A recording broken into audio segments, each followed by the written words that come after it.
Everyone AP EAMCET first phase seat allotment complete అయిపోయింది. So ఎంతమందికి seat వచ్చింది, ఎన్ని సీట్స్ సెకండ్ ఫేజ్కి వేకెన్సీ ఉన్నాయి అనేది డీటెయిల్స్ చెప్తాను. మెయిన్గా ఇది ఒక పెద్ద బ్యాడ్ న్యూస్ అని చెప్పొచ్చు. చాలామంది స్టూడెంట్స్ ఇంకా రిజిస్ట్రేషన్లో పార్టిసిపేట్ చేయని వాళ్ళు ఉన్నారు. సో ఆల్మోస్ట్ 57,000 స్టూడెంట్స్ ఇంకా ఫస్ట్ ఫేజ్లో పార్టిసిపేట్ చేయలేదు. సో సెకండ్ ఫేజ్కి వెయిట్ చేస్తున్నారు. అలాగే ఫస్ట్ ఫేజ్లో సీట్ వచ్చిన వాళ్ళు కూడా చాలామంది సెకండ్ ఫేజ్కి వెళ్దామని చూస్తున్నారు. సో ఇక్కడ చూడండి, ఆల్మోస్ట్ 86% సీట్స్ అంటే 1,36,000 సీట్స్ ఉంటే 36,000 సీట్స్ ఉంటే ఆల్మోస్ట్ 1,17,000 సీట్స్ అనేది ఫిలప్ అయిపోయాయి. మనకి ఆల్మోస్ట్ 20,000 సీట్స్ అనేది వేకెన్సీ ఉన్నాయి. ఎంతమంది స్టూడెంట్స్ సెకండ్ ఫేజ్కి వెళ్తారు అనే దాన్ని బేస్ చేసుకొని ఇంకా ఒక 5,000 10,000 సీట్స్ అనేది ఎంకరేజ్ అవ్వచ్చు.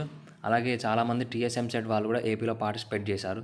ఈ సంవత్సరం టీఎస్ ఎంసెట్ కంటే ముందే కౌన్సిలింగ్ స్టార్ట్ అయింది. టీఎస్ ఎంసెట్ కంటే ముందే సీట్ అలాట్మెంట్స్ ఇచ్చారు. చాలామంది ఏపీలో టీఎస్ ఎంసెట్ వాళ్ళు పార్టిసిపేట్ చేశారు. అలాగే జోసా కౌన్సిలింగ్ వెళ్ళే వాళ్ళు కూడా లాస్ట్ రౌండ్లో పార్టిసిపేట్ చేసే వాళ్ళు కూడా టీఎస్ ఎంసెట్లో ఏపీ ఎంసెట్లో పార్టిసిపేట్ చేశారు. సో జోసాకి సంబంధించి 5th రౌండ్ రీసెంట్గా కంప్లీట్ అయిపోయింది. సో రిపోర్టింగ్ కానీ ఫ్రీజింగ్ కానీ అలాగే కాలేజ్ జాయినింగ్కి సంబంధించి ప్రాసెస్ నడుస్తూ ఉంది. అలాగే టీఎస్ ఎంసెట్కి సంబంధించి కూడా వెబ్ ఆప్షన్స్ కంప్లీట్ అయిపోయాయి. ఇంకొక 3-4 డేస్లో సీట్ అలాట్మెంట్స్ రిలీజ్ అవుతాయి. సో ఆ టీఎస్ ఎంసెట్ సీట్ అలాట్మెంట్స్ తర్వాత అలాగే జోసా కౌన్సిలింగ్ సీట్స్ ఫ్రీజింగ్ తర్వాత అలాగే ఏపీ ఎంసెట్ కాలేజ్ జాయినింగ్కి సంబంధించి ఎంతమంది కాలేజ్లో రిపోర్ట్ చేశారు, ఎన్ని సీట్స్ వేకెన్సీ అనేది ఫైనల్ డిసిజన్ అనేది మనకి ఇంకొక 3-4 డేస్లో వస్తుంది. అంటే 22nd తర్వాత ఎంతమంది కాలేజ్లో రిపోర్ట్ చేశారు, ఎంతమంది రిపోర్ట్ చేయలేదు అనే దాని గురించి ఇన్ఫర్మేషన్ వస్తుంది.